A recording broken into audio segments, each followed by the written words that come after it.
मेरा मत पर्यटन विभाग का मत था। इसमें जो पर्यटन नीति 2018 में आई थी, जिसमें जो विभिन्न कैटेगरी थी ए, बी प्लस, ये जो हमारे जिले हैं उनके हिसाब से इनको कैटेगराइज किया गया था। उसमें 50% कैपिटल सब्सिडी की व्यवस्था की गई थी, जिसका SGST के माध्यम से रीइंबर्समेंट होता था। कि लगभग इसमें ये व्यवस्था थी कि 5 साल तक जो SGST का है 100% रीइंबर्समेंट हो जाए। आने वाले जो में 90% तक और कुछ क्षेत्रों में 75% SGST रिइंबर्समेंट की व्यवस्था थी। लेकिन ये स्पष्ट नहीं था कि ये व्यवस्था कब तक होगी। तो अब ये व्यवस्था कर दी गई है कि 5 साल से 10 साल, यानी कि अगले 5 साल तक ये सुविधा अवेलेबल होगी। तो ये क्लैरिटी जो है इसमें हमारी जो पर्यटन नीति में है ये लाई गई है। इसको भी माननीय मंत्रिमंडल द्वारा अनुमोदन दिया गया। इसके अलावा पर्यटन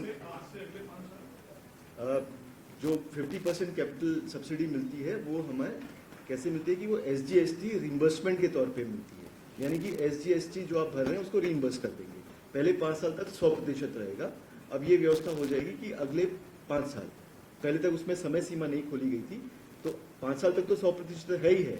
अगले 5 साल तक जो अगला जो 90% रिइंबर्समेंट होता है या कुछ क्षेत्रों में 75% रिइंबर्समेंट होता है, वो अगले 5 सालों तक मिलेगा। यानी कि 10 साल तक लगभग SGST रिइंबर्समेंट की व्यवस्था रही।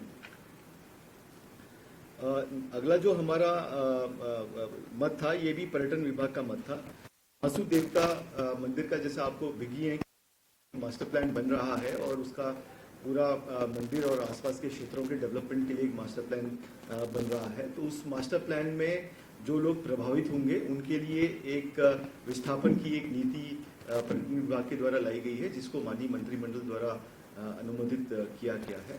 इसमें वहाँ के जो क्षेत्रीय लोग हैं जो इसमें प्रभावित हो रहे हैं, उनके साथ पर्यटन विभाग ने आपस में कंसल्टेशन किया है। उसके बाद ये नीति लेकर के आए हैं, जिसमें ये व्यवस्था है कि जो जिनके पास अपनी ज़मीन अवेलेबल है बाहर कहीं पे, तो उनको 10 लाख रुपए उनका आवास बनाने, इसके अलावा है उनको कुछ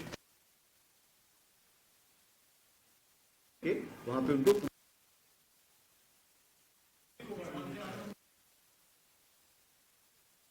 ये लगभग 26 लोग हैं